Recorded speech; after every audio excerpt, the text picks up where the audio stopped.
Trump thought it was a surprise that Iran would attack Oman, that Iran would attack Azerbaijan. Iran attacked countries that have not been foes of them immediately. During a tense hearing before the House Energy Committee, Democratic Congresswoman Lizzie Fletcher pressed Energy Secretary Chris Wright on a question that goes far beyond fuel prices or domestic production. She went straight to the heart of war planning and accountability. Now, let's dive into the next one. Time to tackle the threat head-on. Let's see how it unfolds. This is the gentlelady from Texas's 7th District for 5 minutes for questions. Well, thank you, Chairman Latta, and thanks to you and Ranking Member Castor for this hearing. Secretary Wright, I am glad to have the opportunity to ask you questions again today and appreciate you being here to answer them and accommodating the kind of crazy schedule we have. I'm really glad to get these questions in before the votes start again. And we've covered a lot of ground here today. I can't and won't have time to revisit all of it, but there are a few things that I have heard today in this hearing that I want to touch on briefly. And early on in the hearing, Secretary Wright, you testified that the administration is releasing from the Strategic Petroleum Reserve in response to high prices, and contrasted it with the releases from the SPR during the Biden administration. And I think you said that there were no disruptions in the market during the Biden administration to justify releases from the SPR in contrast to today, but I think you misspoke because certainly you know from your years of experience that it's a global market. And in 2022, there were disruptions after Russia invaded Ukraine that set off a series of supply disruptions in Europe and beyond that affected global prices, as did our decisions here in this country and in this Congress to sanction Russia for its illegal war. And so I do think that's important context. If I had a lot more time, I would talk about how I had a bill that I introduced during the first Trump administration in the early days of the COVID pandemic to fill up the SPR when oil prices were record lows. But I have to move on. We did not do that then, and I do wish we had.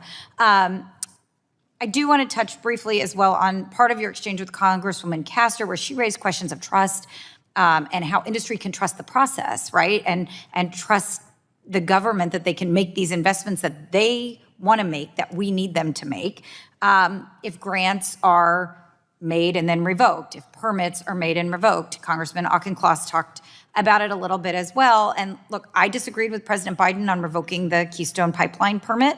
I disagree with President Trump on revoking the wind permits.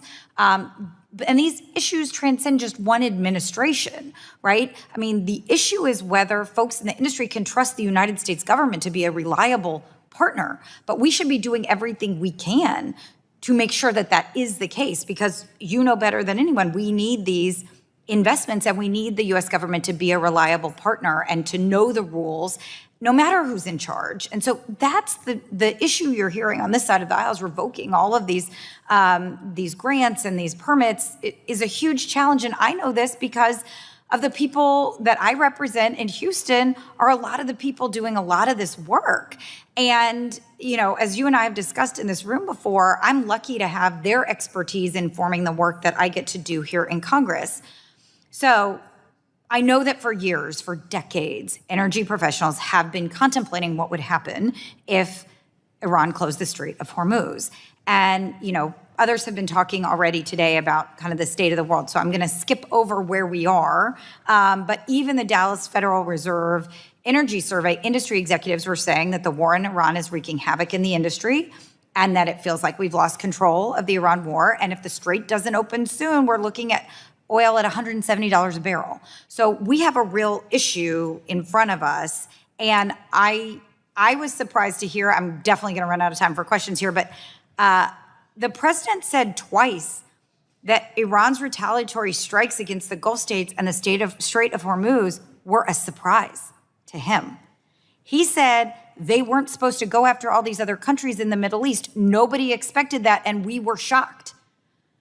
Now, Secretary Wright, I saw your exchange with Representative DeLauro yesterday where she asked you that question. You said you did anticipate this possibility, and frankly, that makes a lot more sense. I saw Secretary Clinton say this was in every war plan, every scenario they anticipated.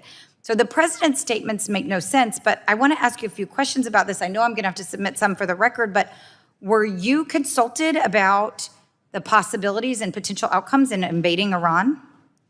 Yeah, of course, I've been in dialogue with the president across the administration about the Iranian problem and potential solutions to the Iranian problem. So, yes, of And course, this- we've been in dialogue about that. And the closure in particular of the Strait of Hormuz? Yes. Okay. And did you know? He did not think it was a surprise. He thought it was a surprise. The President Trump thought it was a surprise that Iran would attack Oman, that Iran would attack Azerbaijan. Iran attacked countries that have not been foes of them immediately. Nobody expected them attacking every country in the region. I'm going to run out of time. The closure of the Strait of Hormuz was not a surprise to anyone. I'm going to run out of time here, so I'm going to have to yield back. I'm going to submit questions for the If the record. gentlelady Thank you. would suspend, we're trying to get the other members in before vote. Her question was simple, but loaded. Were you consulted about the potential outcomes of invading Iran?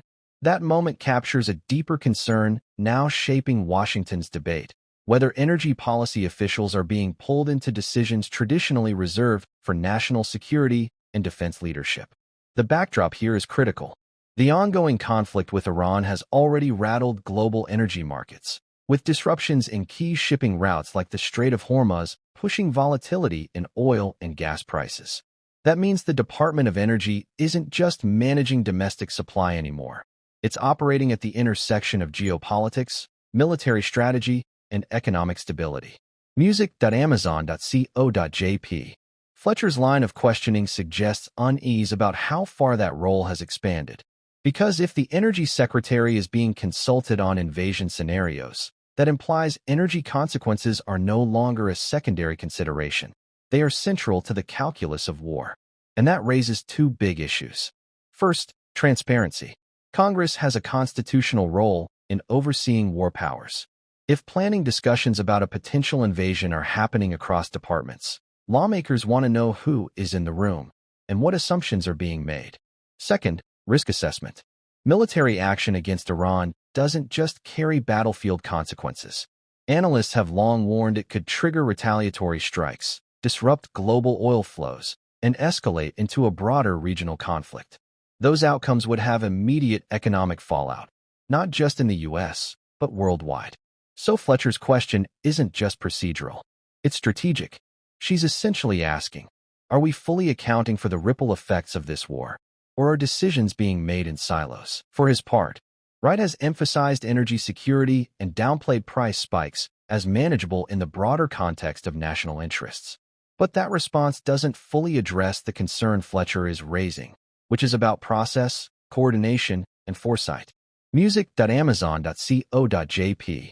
Because once you're asking energy officials about invasion outcomes, you're acknowledging something fundamental.